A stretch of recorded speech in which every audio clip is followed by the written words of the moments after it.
Implicit function, यह नया chapter है डिफरेंशिएशन का, थर्ड पार्ट है आज का। सबसे पहले हम जानेंगे कि इम्प्लीसिट फंक्शन कहते किसको हैं। If the dependent variable y and independent variable x occur together, मतलब जब डिपेंडेंट वेरिएबल y और इंडिपेंडेंट वेरिएबल x एक फंक्शन में बंधता हो, बाउंड होता हो, और y को केवल x के टर्म में नहीं लिखा जाता हो, तो ऐसा जो भी फंक्शन होगा उसे इम्प्लीसिट फंक्शन कहेंगे। अगर जो इम्प्लीसिट नहीं है वह एक्सप्लिसिट फंक्शन हो जाएगा।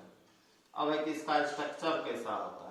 एक्स वाई से रिलेटेड कोई भी फंक्शन, वह ट्रिग्नोमेट्रिक हो सकता है, एक्सपोनेंशियल हो सकता है, इनवर्स से रिलेटेड हो सकता है, लॉग से रिलेटेड हो सकता है, अलजेब्रिक फंक्शन हो सकता है, स्क्वायर रूट फंक्शन हो सकता है, सारा का सारा इम्प्लीसिट फंक्शन के कैटेगरी में आता है।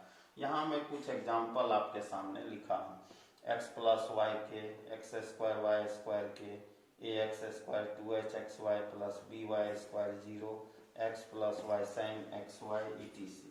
तो ऐसा बहुत सारा एग्जाम्पल आपको मिलेगा ही, क्योंकि आप चैप्टर बनाएंगे तो उसके लिए टेंशन लेने का जरूरत नहीं है। मोटा मोटी यह बात है कि एक्स वाई जिसमें दोनों फंक्शन हो, कांस्टेंट हो भी सकता है, नहीं भी हो सकता है। और एक चीज जान लें, इम्प्लीसिट फंक्शन से एक नया इंट्रोडक्शन यह हो रहा है कि अभी तक हम लोग एक वेरिएबल के रिस्पेक्ट में डिफरेंशिएशन करते थे, और इम्प्लीसिट फंक्शन से हम लोग का नंबर ऑफ वेरिएबल्स एक से ज्यादा होगा, मतलब यहाँ x भी वेरिएबल होगा और y भी वेरिएबल होगा। डिपेंडेंट वेरिएबल कहा जाता है ऐसे वेरिएबल को। इंडिपेंडेंट और डिपेंडेंट में अंतर क्या होता है मैं बता दूं कि अगर कहीं पर y बराबर साइन x लिखा है, x का वैल्यू अगर 30 डिग्री है तो y का वैल्यू साइन 30 मतलब 1/2, x का वैल्यू 45 है तो y का वैल्यू साइन 45 मतलब 1/√2, x का वैल्यू अगर 60 डिग्री है तो y का वैल्यू साइन 60 डिग्री मतलब √3/2। तो x वह वेरिएबल है जो फर्स्ट टाइम वैल्यू को फेच कर सकता है। तो जब 30 डिग्री हम यहाँ दिए तो साइन 30 का वैल्यू 1/2 हुआ, लेकिन जब हम x को 45 किए तो इसका वैल्यू 1/√2 होता है।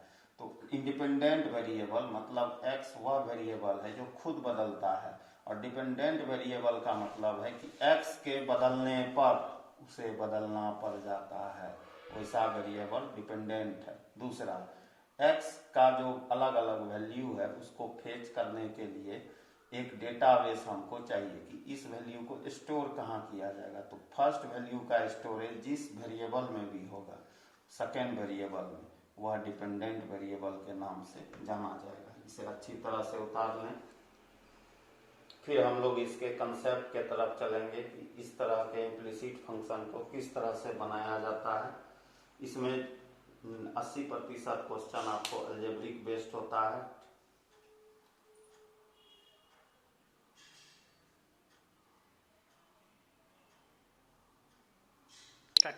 अब यहाँ देखें, यह थोड़ा सा अलग है, इसे ध्यान से देखेंगे। किसका डिफरेंशिएशन करना है? वाई स्क्वायर का। रिस्पेक्ट क्या है? x। यह फर्स्ट इंट्रोडक्शन है इस तरह का क्वेश्चन का। अभी तक हम लोग जिसका रिस्पेक्ट उसी का वेरिएबल, इससे संबंधित प्रश्न बनाए हैं।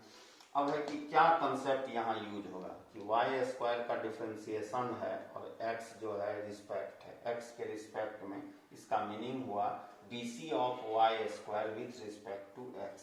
तो इसके लिए हम लोग फार्मूला की तरफ बढ़ते हैं। d/dx x का पावर n कितना होता था? nxn-1।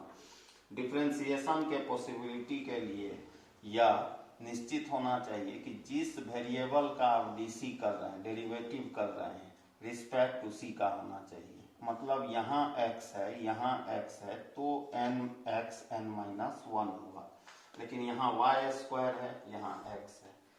dy स्क्वायर हम लोग यहाँ dy लिख सकते हैं, लेकिन यह dy तो कहीं भी नहीं था, तो इसको बैलेंस कैसे करेंगे? dy से यहाँ मल्टीप्लाई किए और इस dx को यहाँ लिख दिए। अब देखिए किसका डिफरेंशिएशन होगा? y स्क्वायर का। किसके रिस्पेक्ट में? y के रिस्पेक्ट में।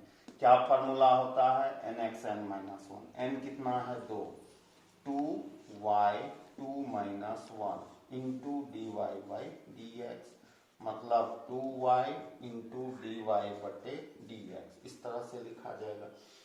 तो यह मेथड वाइज है। अब इसी चीज को हम लोग और शॉर्ट अगर करें समझने के लिए, कि मान लीजिए हम यहीं पे आपको एक क्वेश्चन दिए d by d x y cube, इस तरह को, यह भी एक तरीका है जो सही है प्रोसेस वाइज। इसी क्वेश्चन को आप ऐसे सोचें कि वाई क्यूब का डीसी क्या होता है, 3y स्क्वायर होता है, और y फंक्शन है रिस्पेक्ट x का है, इनटू में क्या लगा देंगे, dy बाई डी एक्स। और एक देख लें, डी बाई डी एक्स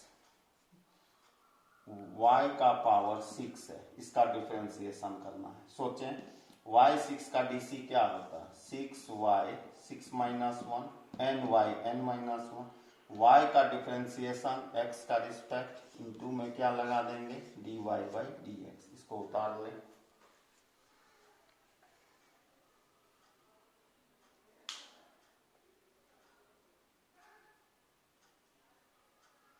आज मैं इम्प्लीसिट में सिर्फ कंसेप्ट बता के छोड़ दूंगा, कल इस पे आधारित क्वेश्चन हम लोग देखेंगे। आज आप लोग इनवर्स बना लेंगे और इसके कंसेप्ट को अच्छी तरह से समझ लेंगे। आज जितना भी जरूरी का फंक्शन होगा इसको आप लिख सकते हैं 6y5 into d y by d x. मतलब यहाँ से यह पता चला कि अगर किसी भी y फंक्शन का डेरिवेटिव करना होगा तो y को x के तरह डीसी करेंगे, इनटू में d y by d x हम लोग मल्टीप्लाई करेंगे।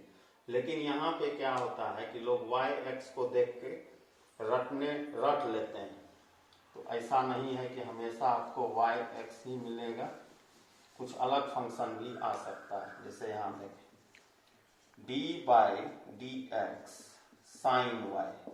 अब आप सोचिए कि साइन y का डीसी क्या होता है, कॉस y, लेकिन यहाँ y है यहाँ x है, रिस्पेक्ट अलग है, वेरिएबल अलग अलग है, तो जो ऊपर है y है dy, नीचे वाले को लिख दें dx। सपोज कीजिए कि अगर आपको d बाई डी टी और साइन x होता तब आप क्या लिखते, साइन x का डीसी कॉस x, लेकिन किस ऊपर का वेरिएबल, मतलब किस फंक्शन का डीसी करना है, तो साइन x का, उसका वेरिएबल x है, रिस्पेक्ट t है, तो dx बाई dt। एक और हम लोग देख लें, d by d x sine theta लिखा होता है, कैसे डीसी करते, साइन थीटा का डीसी कॉस थीटा, ऊपर क्या है थीटा, नीचे x, इसको क्या लिख देंगे directly, D theta by d x. तो इम्प्लीसिट में y x भी आ सकता है, x t भी आ सकता है, थीटा x भी आ सकता है, तो इसे रटने का कोशिश नहीं करेंगे, कंसेप्ट को अच्छी तरह से समझेंगे। इसे उतार लें।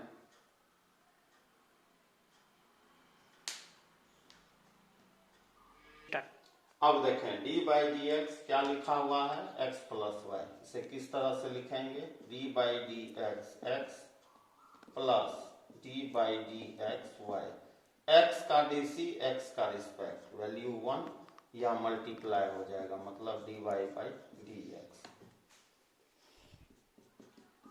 अब आप लोग बोलें d by d x x minus y, इसे जब मल्टीप्लाई करेंगे d by d x x minus d by d x y, कितना हो जाएगा, 1 माइनस डी वाई बटे डी एक्स, इस तरह से लिखा जा सकता है।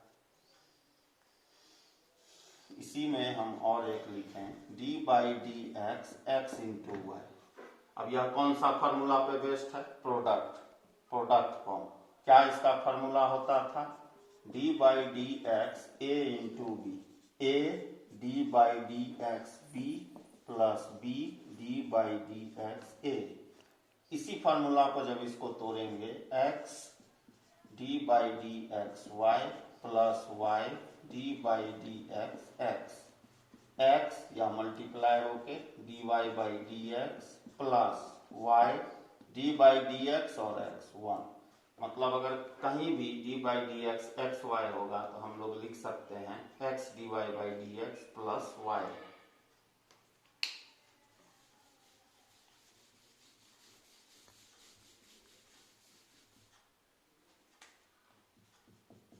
इसी में अब आगे बढ़े, d by d x sin x plus y. मान लीजिए इस फंक्शन का डिफरेंशिएशन आपको करना है।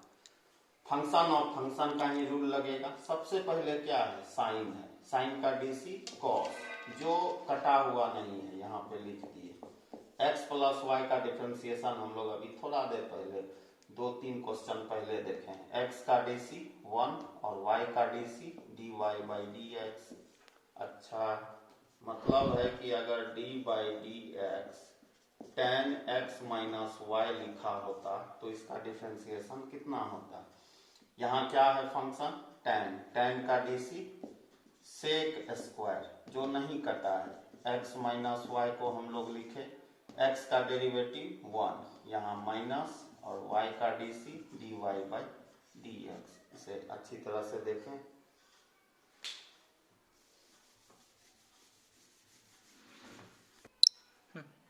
अब यहां देखें d by d x sin x y, इसका डिफरेंशिएशन कैसे होगा। साइन का डीसी क्या होता है, कॉस, क्या है लगा हुआ एक्स वाई, और एक्स वाई का डेरिवेटिव थोड़ा देर पहले ही मैं आपको बताया हूं कि अगर कहीं भी d by d x x y होगा तो इसे क्या लिखा जाएगा, x d y by d x plus y. किस तरह से होगा तो मैं उस पर चर्चा किया हूं, आप वीडियो को पीछे करके देख लें। तो एक्स वाई का DC x d y by d x और प्लस वाई, यह इसका आंसर होगा। एक और स्ट्रक्चर हम लोग देखें, अगर इसी में इस तरह लिखा होता, यह कौन सा फॉर्म है, क्यूसेंट फॉर्म। क्यूसेंट फॉर्म का क्या फॉर्मूला होता है, अगर कोई चीज डिवीजन के फॉर्म में हो, b d by d x a minus a d by d x b by b का स्क्वायर। यहाँ ए क्या है, एक्स है, और बी क्या है, वाई है।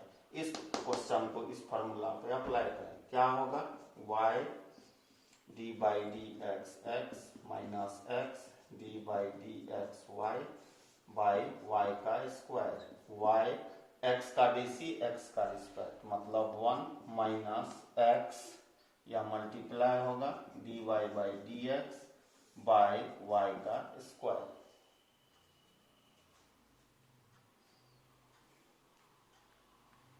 तो आज इम्प्लिसिट से संबंधित कंसेप्ट को हमने समझाने का कोशिश किया है, सिर्फ लॉजिक को आज बताया है। कोई भी चैप्टर अभी नहीं बनाएंगे, चैप्टर पे हम लोग कल चलेंगे इम्प्लिसिट फंक्शन पे, और यह आसान चैप्टर है। थोड़ा सा इन्वर्स ट्रिग्नोमेट्रिक में प्रॉब्लम होता है, बाकी अब आगे जितना भी चैप्टर है सब आसान है, अलजेब्रिक बेस्ड है, अलजेब्रा पे ज़्यादा क्वेश्चन आपको मिलेगा। तो इसके कंसेप्ट को अच्छी तरह से समझ लेंगे, कल हम लोग इस पे संबंधित प्रश्न लाएंगे। और तब तक आप लोग सभी लोग वीडियो जरूर देखें, इस उम्मीद में नहीं रहें कि क्लास खुलेगी तब हम लोग जो है इसका फिर से पढ़ लेंगे, क्योंकि 45-50 दिन का ड्यूरेशन है, अभी आगे भी जा सकता है। तो जो भी डाउट होता है मुझे मैसेज करें, और समय का सही यूटिलाइजेशन करें। घर में बैठे हैं, फिजिक्स केमिस्ट्री मैथमेटिक्स सभी को अच्छी तरह से पढ़ें। Thank you.